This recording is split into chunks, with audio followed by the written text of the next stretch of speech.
안녕하세요. 사운드머니 채널입니다. 오늘은 우리 인류가 알트코인으로 시간을 낭비하고 있을 수도 있다는 주제로 얘기해 보려고 합니다. 저는 암호화폐를 생각해 보면은 이제 우리가 화폐 전쟁의 시기에 있다고 생각을 하는데요. 비트코인은 매우 위협적인 존재라고 생각을 합니다. 비트코인은 정부와 기존 시스템을 파괴할 수도 있다. 제가 오랫동안 비트코인 투자를 꺼려했던 이유가 있었는데, 안드레스 안토노폴로스가 캐나다 정치인과 이렇게 비트코인에 대해서 얘기하는 모습, 이런 것들, 정치권에서 비트코인을 문제로 삼기 때문에 좀 이런 좀 거부감이 있었던 것 같아요. 어떠한 좀 진입 장벽이 있었던 것 같아요. 비트코인 다큐멘터리 같은 거 보면 이제 윙클보스 형제가 이렇게 또 정부 기관과 얘기하는 모습들, 규제에 대해서 비트코인이라는 게 정부를 굉장히 불편하게 하는구나, 뭐 이런 생각을 많이 했습니다. 그래서 약간 진입 장벽 때문에 그냥 주식이나 하자, 좀 이런 약간 생각이 있었고, 그래서 제가 오랫동안 비트코인 구입을 좀 망설였던 것 같습니다. 삶을 생각해보면 물건을 살 때도 세금을 내잖아요. 주식을 팔아도 세금을 내고 비트코인으로 물건을 사도 세금을 냅니다. 미국 같은 경우는 그래요. 그리고 집을 사도 내 집이 아니죠. 세금을 내야 되고, 심지어 살아있는 기간을 넘어서 이 세상을 떠나도 상속세를 내야 됩니다. 우리는 어떻게 보면 매트릭스의 길을 빨리며 살아간다. 가장 큰 세금은 인플레이션인 것 같아요. 그래서 대놓고 세금을 크게 때리면 문제가 생길 수 있기 때문에 인플레이션은 아주 좋은 정부의 수입처라고 할 수 있습니다. 그런데 문제는 비트코인은 이러한 시스템의 뿌리를 흔드는 매우 위험한 존재다, 이렇게 볼 수 있는 거죠. 그래서 비트코이너들은 이 시스템을 지키고 싶어하는 사람들의 적으로 간주될 수가 있다. 비트코이너들은 인플레이션 시스템을 벗어났기 때문에 정부의 수입처를 제거하는 사람들이다, 이렇게 볼 수 있는 거죠. 제가 막 리버테리안 이런 건 아니고 세금도 필요하다고 생각하거든요. 근데 이제 문제는 얼마나 이제 통제를 견딜 수가 있는가, 이런 건 좀 주관적이겠죠. 제가 만약에 뭐 90% 세금을 내야 된다 이러면 굉장히 힘들어질 것 같아요. 사토시 나카모토는 억압적인 정권을 벗어날 수 있는 자유에 대한 옵션을 만들었다, 이렇게 생각을 합니다. 유튜브 채널 1분 비트코인님이 만든 이 명작 다큐멘터리 사토시에서 이 영상이 좀 굉장히 비트코인을 이해하는데 정말 좋은 영상인 것 같고요. 이런 영상은 1억 뷰가 갈 때까지 공유를 해야 되지 않나. 정말 좋은 영상이고, 비트코인이 탄생하게 된 이유를 정확히 설명해주는 정말 좋은 영상입니다.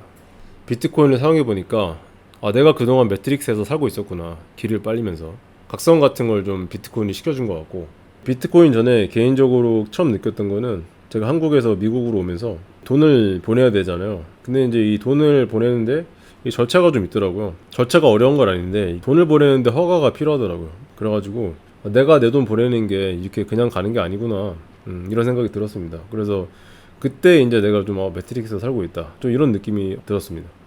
그런데 비트코인을 해서 공부를 하고 비트코인을 사용해 보니까 내가 매트릭스에서 탈출을 할 수도 있는 건가, 좀 이런 느낌이 드는 거죠. 그리고 그만큼 비트코인이 굉장히 위험하다는 것도 느끼게 됐습니다. 그래서 우리가 뉴스 같은 걸 보면은 굉장히 비트코인이 부정적이잖아요. 그리고 이제 미국 같은 경우 그 많은 나라들이 비트코인이 자산이기 때문에 비트코인을 거래하면 세금을 내야 되는 경우가 많습니다. 차익에 대해서. 그리고 제가 개인적으로 겪어보진 않았지만 한국에서는 트래블 룰 때문에 개인 지갑으로 비트코인을 전송하는 게 어렵다고 들었어요. 그래서 왜 이런 일이 일어나는가 생각해보면, 비트코인은 시스템을 위협하기 때문이다. 현재 시스템은 당신이 비트코인을 사용하는 것을 원하지 않는다. 그래서 현재 우리는 화폐 전쟁의 한 가운데에 있다, 이런 생각을 하게 됐습니다. 제가 요즘 되게 재밌게 보는 트위터 중에 하나인데, 제가 이제 가끔 메인스트림 미디어를 보면서 웃기다고 생각하는 거 있잖아요. 말도 안 되는 뉴스다, 이런 거를 보면 꼭 여기서 이제 그걸 띄워주더라고요. 그 재밌는 뉴스들을. Clown World Today, 오늘의 광대 같은 세상, 뭐 이런 거죠. 말도 안 되는 뉴스를 모아놓은 그런 트위터 계정인데 참 재밌습니다. 저는 이런 뉴스들이 이 시스템을 보호하기 위한 방어 장치라는 생각을 하게 됩니다. 그래서 요즘 제가 생각하는 게, 우리는 알트코인으로 시간을 낭비하는 것일 수도 있다. 자유를 대표하는 중립적인 화폐가 이길 수 있는 오직 유일한 기회는 비트코인밖에 없다.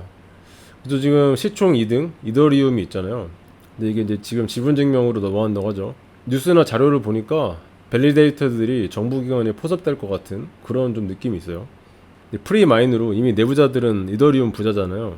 코인베이스 같은 정부에 협조하는 기관들이 엄청나게 큰 밸리데이터들이 되기 때문에 이더리움은 완전히 중앙화로 넘어간다, 이렇게 볼 수 있고, 아마도 중앙은행 디지털 화폐 같은 그런 시스템이 될 수도 있다, 이런 생각이 듭니다.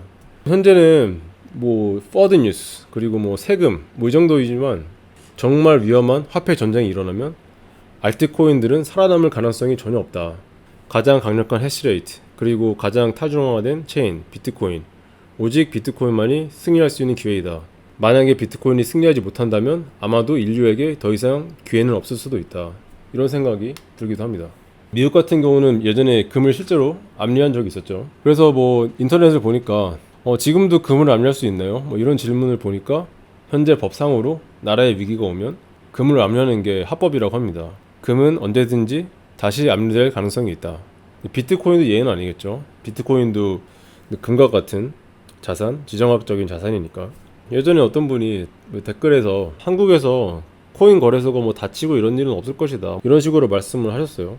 근데 이제 제 생각은 조금 다른 게, 뭐 저는 이제 정치적인 얘기는 안 하고 싶은데, 이제 촛불 시위 같은 경우, 뭐 이런 것도 있고, 굉장히 많은 사례가 있지만, 우리나라가 표면적으로는 법치주의, 자본주의 이렇지만, 거래소가 닫히는 게 불가능하다? 이렇게 생각하는 건 조금 너무 여유를 가지고 있는 게 아닌가. 개인적으로는 이렇게 생각합니다. 그래서 언제든지 최악의 경우는 좀 대비를 하는 게 좋을 것 같다. 개인적으로는 이런 생각이 들고, 미국에 있는 비트코이너들 같은 경우는 이런 문제를 굉장히 많이 고민하고 토론을 하더라고요. 뭐 예를 들어서 뭐 거래소 동결, 코인베이스 같은 거래소가 뭐 정부에 캡처돼서 비트코인을 빼지 못하는 상황, 이런 시나리오나 아니면 비트코인 압류, 은행 자금 동결, 이런 거를 되게 많이 걱정을 하는데, 그러니까 미국에서도 이런 걸 걱정하는데 한국에서 이렇게 막 여유롭게 생각할 수는 없다고 생각을 해요. 그냥 저의 개인적인 생각이었습니다. 그래서 비트코인은 정말 정말 위험한 존재이다. 비트코인이 무엇인지를 정말 알면 정말 무섭다. 그래서 많은 비트코이너들이 이런 말을 계속 하는 것 같아요. Not your keys, not your Bitcoin. 당신이 키를 가지고 있지 않으면 비트코인은 당신의 것이 아니다.